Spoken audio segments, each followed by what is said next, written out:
नमस्कार, हमारे प्रधानमंत्री में आपका एक बार फिर से स्वागत है। मैं हूं आपके साथ रेखा मिश्रा और आज हम बात करेंगे भारत की छठी प्रधानमंत्री के बारे में। जी हां, इंदिरा गांधी जो है वो भारत की एकमात्र महिला प्रधानमंत्री जो ऐसी थी जिन्होंने छठी बार भारत की प्रधानमंत्री के रूप में दूसरा कार्यकाल अपना शुरू किया। कई लोग उन्हें भारत की अब तक की सबसे मजबूत प्रधानमंत्री मानते हैं। गांधी भारतीय राष्ट्रीय कांग्रेस से थे और 1967 में लाल बहादुर शास्त्री की मृत्यु के बाद पहली बार प्रधानमंत्री जो है वो चुनी गई थी। इंदिरा भारत की दूसरी सबसे लंबे समय तक सेवा करने वाली प्रधानमंत्री है। बता दें कि 1967 से 1984 के दौरान 4 कार्यकालों में प्रधानमंत्री के रूप में इंदिरा गांधी का योगदान रहा। इंदिरा गांधी पंडित नेहरू की बेटी हैं, जिनका जन्म 19 नवंबर 1917 को हुआ था। अपनी स्कूली और विश्वविद्यालयी शिक्षा पूरी करने के बाद उन्होंने डॉक्टरेट की डिग्री प्राप्त की। उन्हें कोलंबिया विश्वविद्यालय से विशिष्टता का प्रशस्ति पत्र भी मिला। 26 मार्च 1942 को उन्होंने फिरोज गांधी से शादी की, जिनसे उनके 2 बेटे हुए, राजीव गांधी और संजय गांधी। 1955 में कांग्रेस कार्य समिति में शामिल हुई और पार्टी के केंद्रीय चुनाव में भाग लेने के साथ इंदिरा गांधी का योगदान रहा। 1958 में उन्होंने कांग्रेस के केंद्रीय संसदीय बोर्ड में सेवा की। उन्होंने 1956 में अखिल भारतीय कांग्रेस कमेटी के महिला विभाग और अखिल भारतीय युवा कांग्रेस की राष्ट्रीय एकता परिषद की अध्यक्षता करते हुए इंदिरा गांधी का योगदान अविस्मरणीय रहा। बता दें कि 1959 में वह भारतीय राष्ट्रीय कांग्रेस की अध्यक्ष चुनी गई। यह पद उन्होंने 1960 तक और फिर जनवरी 1978 में फिर से संभालते हुए इंदिरा गांधी ने योगदान किया। 25 जून 1975 को गांधी ने आंतरिक गड़बड़ी के आधार पर राष्ट्रीय आपातकाल लगाया, जो 21 मार्च 1977 तक चला। आपातकाल लगाने का यह निर्णय काफी हद तक राजनीति से प्रेरित माना गया, जिसके परिणाम स्वरूप उन्हें 1977 के बाद एक मजबूत और व्यापक सार्वजनिक विरोध का सामना करना पड़ा। आपको बता दें कि 1977 में बहुप्रतीक्षित राष्ट्रीय संसदीय चुनाव में वह और उनकी पार्टी निर्णायक रूप से हार गई और उन्हें पद से इस्तीफा देना पड़ा। इंदिरा गांधी की अगर हम बात करें तो इंदिरा गांधी ने अपने कार्यकाल के दौरान कई बड़े फैसले लिए और कई फैसले ऐसे भी लिए जिसकी वजह से उन्हें हमेशा जो है वो विवादों में रहना पड़ा। और आपातकाल जिसका जिक्र आज भी होता है और वो इंदिरा गांधी के शासनकाल के दौरान ही हुआ था और उसे उन्होंने ही लगाया था, जिसको लेकर आज भी उनकी आलोचना होती है।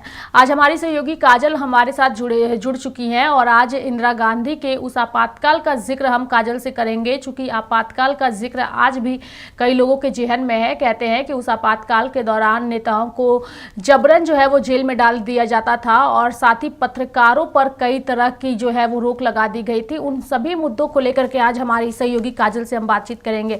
काजल, सबसे पहले तो भारत की छठी प्रधानमंत्री, हालांकि इंदिरा गांधी जो है वो भारत की तीसरी प्रधानमंत्री के तौर पर उन्होंने शपथ लिया था, लेकिन उसके बाद उनका कार्यकाल जब उन्होंने प्रधानमंत्री पद से उन्होंने इस्तीफा दिया और उनकी सरकार गई, तो छठी बार भी उन्हें जो है वो चरण सिंह के बाद उन्हें दोबारा जो है वो पीएम बनने का मौका मिला है। तो ऐसे में आज हम उनके दूसरे कार्यकाल का जिक्र कर रहे हैं।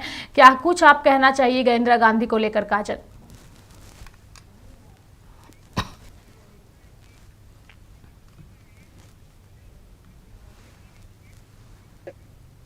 महिला प्रधानमंत्री में जो है इंदिरा गांधी पहली रही है और जो कार्यकाल की चर्चाएं तो आज के समय पे इसी से छुपा नहीं है। हालांकि उनकी 4 पारियां रही है टोटल, उसमें की 3 पारियां तो उन्होंने पहले ही निभा दी थी, लेकिन उसके बाद फिर से वो 1980 में काजल आपकी आवाज काजल नहीं मिल पा रही है। मैं चाहूंगी कि एक बार आप अपने ऑडियो को आप एक बार ठीक करिए। लेकिन मैं दर्शकों को बता दूं कि इंदिरा गांधी एक ऐसी शख्सियत रही है जिनका जिक्र जो है वो आज भी होता है। भारत की पहली ऐसी महिला प्रधानमंत्री जिन्हें काफी महत्वपूर्ण माना जाता है और कई सारी चीजें जो है वो उनको लेकर के कही जाती है। जहां उनकी उपलब्धियां कई सारी रही है, वहीं कई सारे फैसलों की वजह से और कई सारे निर्णयों की वजह से वो अक्सर ही चर्चा में रही हैं। काजल, मैं चाहूंगी कि एक बार फिर से आप जो सवाल मैंने किया था उसके जवाब को आप पूरा करिए। काजल, जाहिर सी बात है कि जिस तरीके से हम सभी जानते हैं कि इंदिरा गांधी जो है उनका कार्यकाल किस तरीके से रहा था। अगर मैं 1975 भी याद करूं वो दिन, तो उस समय भी इंदिरा गांधी ही प्रधानमंत्री रही थी। और सबसे बड़ी बात यह है, फिलहाल के लिए अगर प्रधानमंत्री की बात करें तो इंदिरा गांधी महिला प्रधानमंत्री में पहली रही है। अब हालांकि उस वक्त की जो बात की जाए, अगर प्रधानमंत्री के रूप में इनको देख तो इंदिरा गांधी वो और उस समय की उनकी सारी जो चीजें थी वो आज तक सुर्खियां बटोरती है और आज तक की सारी चीजें जो है वो लोगों को याद है। अगर मैं अगर देखूं बताऊं चीजों को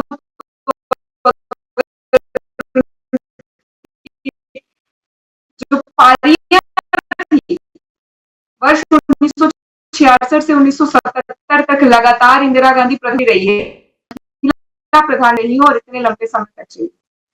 उसके बाद फिर बीच का जो कार्यकाल था उसे छोड़ दें अगर तो उसके बाद फिर 1980 में महिला प्रधानमंत्री के रूप में फिर से और प्रधान भारत में शासन संभाला, उनका शासनकाल रहा।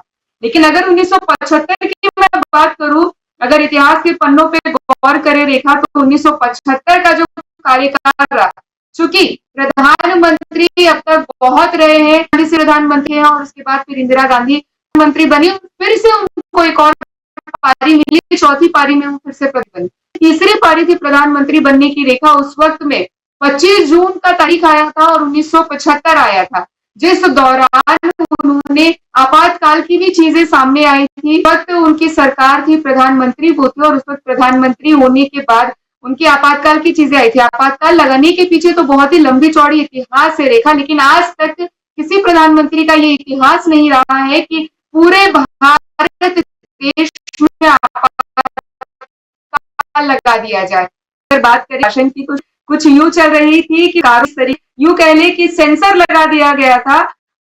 इसमें हम तारीफ भी कर सकते हैं, यूं कह ले कि हम इसकी बुराई भी कर सकते हैं और तारीफ भी कर सकते हैं। दोनों ही चीजें इस चीज में शामिल है। अगर इंदिरा गांधी के शासनकाल की बात की जाए तो दोनों ही चीजें इस चीज में शामिल है। चूंकि एक महिला प्रधानमंत्री, कांग्रेस की प्रधानमंत्री, महिला प्रधानमंत्री जिनके हाथों पूरे भारत देश में आपातकाल लगा दिया गया था और जिस वक्त पूरे भारत देश में किसी भी तक को कुछ भी करने की इजाजत और आजादी नहीं थी, चाहे वो राजनेता हो, चाहे वो आम जनता हो या फिर वो पत्रकार ही क्यों ना हो, इस तरीके की चीजें सामने देखने को मिली थी। और अगर इतिहास के पन्नों पे गौर किया जाए तो बहुत सारी चीजें, हालांकि तारीखें बहुत कुछ बयां करती है रेखा, और कुछ दिनों में फिर से 25 जून भी आने वाला है तो इंदिरा गांधी को याद करना एकदम लाजमी है हमारा। और अगर बहुत सारी चीजों में नजर डाल वह अगर उनकी सारे कार्यकाल की बात की जाए रेखा, सोच लेके 1964 तक उनकी जो वो बीच का जो साल है वो इंदिरा गांधी के हाथों चला गया। और ये बीच का जो शासन काल है उनके हाथों जाने से पहले इसी चीज का डर था, जब पूरे भारत में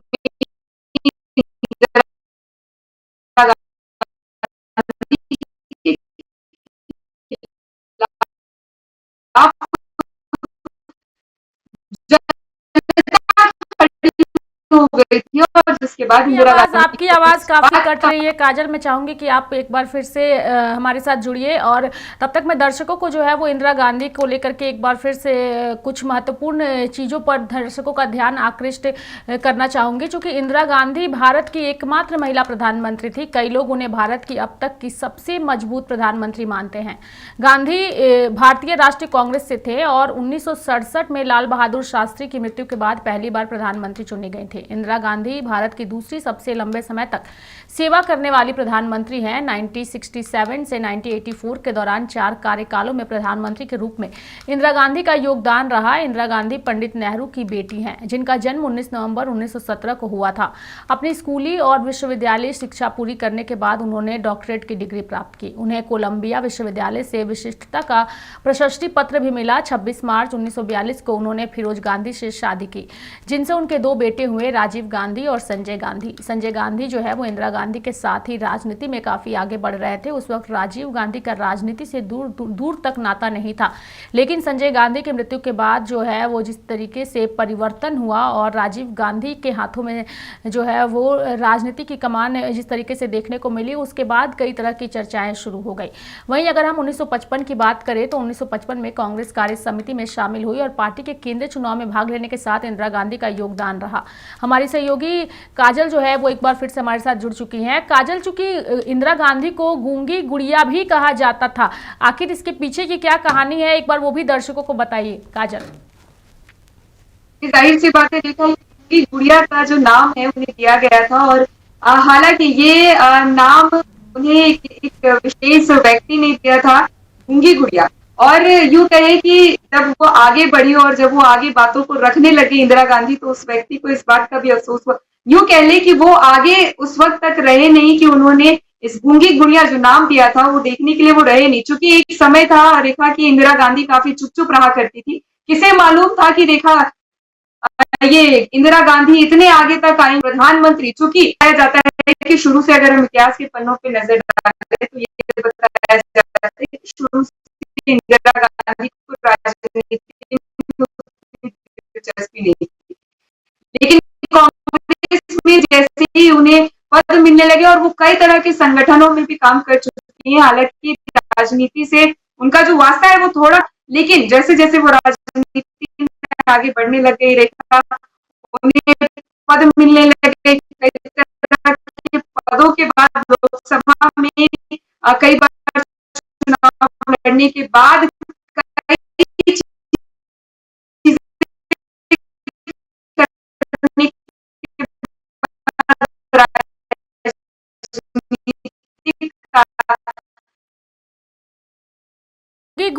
गूंगी गुड़िया उन्हें कहा जाता था काजल, लेकिन जब वो प्रधानमंत्री बनने के बाद जब वो अपने फैसले लेने लगी तो उनकी गूंगी गुड़िया की जो गूंज है वो पूरे देश में जो है वो गूंज रही थी।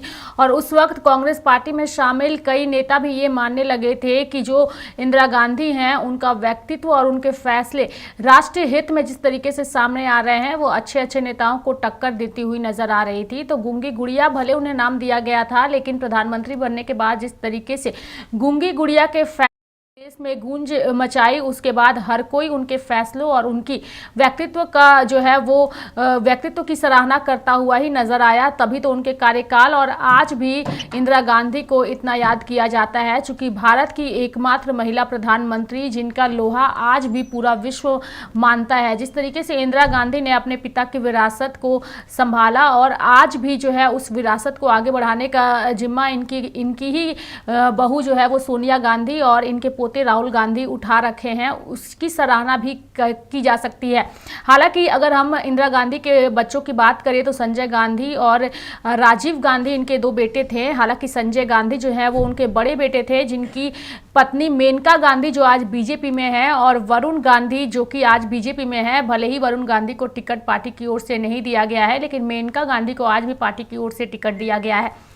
लेकिन राजनीति में जिस तरीके से संजय गांधी ने अपनी भूमिका निभाई थी, लेकिन उनकी मृत्यु के बाद उनके परिवार को काफ़ी नज़रअंदाज किया गया और फिर राहुल गांधी माफ़ करिएगा संजय गांधी के परिवार को साइडलाइन किया गया और उसी का नतीजा है कि आज मेनका गांधी और वरुण गांधी जो है वो बीजेपी में शामिल हैं और वहीं पार्टी की पूरी बागडोर जो है वो फिलहाल सोनिया गांधी और राहुल गांधी के हाथों में है। हालांकि पार्टी के राष्ट्रीय अध्यक्ष मल्लिकार्जुन खड़गे हैं, लेकिन इंदिरा गांधी का कार्यकाल जो है वो काफ़ी सराहनीय रहा है और आज भी उसकी सराहना हर कोई करता है। प्रियंका गांधी को कई बार जब प्रचार प्रसार करते देखा जाता है तो उनके चेहरे में साफ तौर पर इंदिरा गांधी की झलक नजर आती है और इसी का नतीजा है कि कई कार्यकर्ता ये भी कहते नजर आते हैं कि इंदिरा गांधी की छवि हूबहू प्रियंका गांधी से मिलती है। तो ऐसे में अगर वो पार्टी में आती हैं और प्रचार प्रसार छोड़ करके पार्टी की जिम्मेदारी संभालती हैं तो इसका फायदा कांग्रेस पार्टी को होगा, चूंकि कई राज्यों में कांग्रेस कांग्रेस पार्टी को हार का सामना करना पड़ता है। और ऐसे में अब लोकसभा चुनाव जो है देश में है, और ऐसे में आज हम इंदिरा गांधी का जिक्र इसलिए भी कर रहे हैं चूंकि भारत में जो है इस वक्त लोकसभा चुनाव को लेकर के सभी पार्टियां रेस है। 4 जून का सभी को इंतजार है कि आखिर 4 जून को देश का पीएम कौन होगा। लेकिन उससे पहले हम अपने दर्शकों को बता रहे हैं कि अब तक के जो प्रधानमंत्री हमारे देश में रहे हैं उनकी छवि कैसी रही है, किस प्रधानमंत्री ने कौन से फैसले लिए हैं। हमारी सहयोगी काजल एक बार फिर से जुड़ चुकी है, हम काजल का रुख करेंगे। काजल, चूंकि इंदिरा गांधी की चर्चा जब भी होती है तो उनके आपातकाल को लेकर लोग चर्चा करते हैं, लेकिन आज हम आपातकाल का तो जिक्र करेंगे काजल, लेकिन हम आज कुछ उनके महत्वपूर्ण फैसलों का जिक्र करेंगे जिसकी सराहना लोग करते हैं। जिस वक्त वो देश के प्रधानमंत्री थी उन्होंने बैंकों का राष्ट्रीयकरण किया, जिसको लेकर काफी सराहना हुई थी। इसको लेकर क्या कहेंगी काजल? जाहिर सी बात है, ये राष्ट्रीयकरण के बाद इंदिरा गांधी का जो है सिर्फ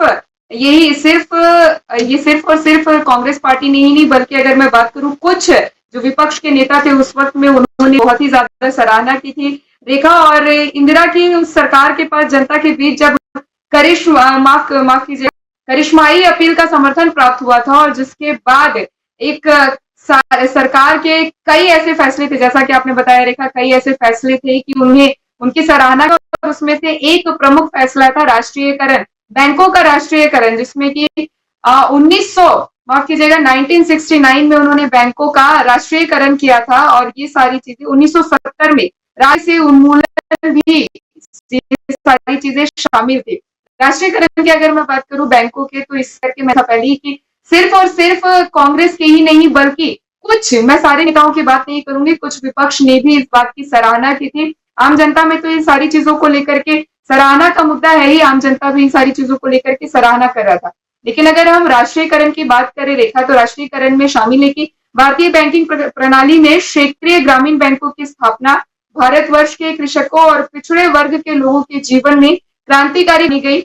यूं कह लें कि ग्रामीणों में और किसानों में ये सारी चीजें काफी ज्यादा महत्वपूर्ण हो जाती है जब ये राष्ट्रीयकरण हुआ था बैंकों का।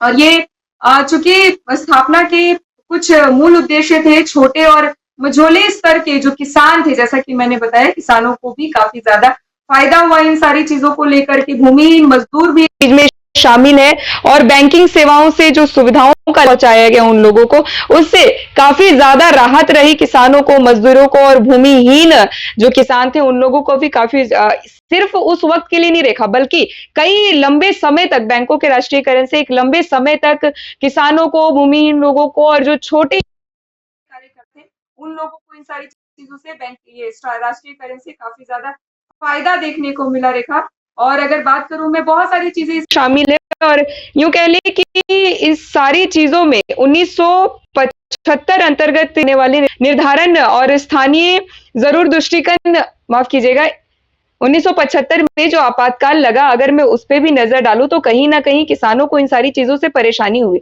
लेकिन जो उससे पहले रेखा, जिस तरीके से इंदिरा गांधी ने बैंकों का राष्ट्रीयकरण किया, उससे लोगों को फायदा भी हुआ। यूं कह ले कि अगर हम विपक्ष की भी बात करें तो उसमें कई लोगों ने सराहना की, तो कई लोग इसके खिलाफ गए। लेकिन इंदिरा गांधी की जो मंशा थी किसानों तक चीजें पहुंचाने की, और लोगों तक जो गरीब है, छोटे हैं, इन सारे लोगों तक जो चीजें पहुंचाने की मंशा थी, वो बखूबी हुआ रेखा। के फैसलों की आज भी सराहना की जाती है, भले ही आपातकाल को काला दिन के तौर पर देखा जाता है, और उस दौरान जो भी चीज़ें सामने आई थी देश में, उसका जिक्र आज भी जब लोग करते हैं तो कांग्रेस पार्टी पर हमला ही बोलते हैं। बहुत बहुत धन्यवाद काजल हमारे साथ जुड़ने के लिए और तमाम जानकारियां देने के लिए। तो हमारे प्रधानमंत्री कार्यक्रम में लगातार हम दर्शकों को कोशिश कर रहे हैं कि भारत के प्रधानमंत्रियों के बारे में बताएं। हालांकि अगर इंदिरा गांधी की बात करें तो छठी बार उन्होंने जो है वो दूसरी बार उन्होंने प्रधानमंत्री पद के तौर पर उन्होंने जिम्मेदारी संभाली थी। लेकिन अगर हम बात करें हमारे प्रधानमंत्रियों की तमाम चीज़ों की, तो प्रधानमंत्रियों ने देश के विकास को लेकर के और देश के उत्थान को लेकर के कई महत्वपूर्ण जो है वो निर्णय लिए, और इसलिए आज हम जो है लोकसभा चुनाव के दौरान जो है वो लगातार प्रधानमंत्रियों के बारे में और उनकी जो भी हमारे देश के प्रधानमंत्री रहे हैं उनके बारे में दर्शकों को बता रहे हैं, ताकि सभी को जेहन में ये बात जाए कि आज तक जो भी हमारे देश में प्रधानमंत्री रहे हैं उनका कार्यकाल कैसा रहा है, उनके निर्णय कैसे रहे हैं और किस तरीके से उन्होंने देश का नाम जो है वो रोशन किया है। तो हमारे प्रधानमंत्री कार्यक्रम में आज के लिए फिलहाल इतना ही। आगे जो है हम आपको हमारे 7वें प्रधानमंत्री यानी कि राजीव गांधी के बारे में बताएंगे, जो कि इंदिरा गांधी के बेटे थे, जिनकी मृत्यु के बाद उन्होंने प्रधानमंत्री के पद के तौर पर शपथ लिया और फिर उन्होंने देश के विकास को लेकर के आगे बढ़ाया। तो आगे हमारे कार्यक्रम में हम आपको राजीव गांधी के बारे में बताएंगे। तब तक के लिए इतना ही। नमस्कार।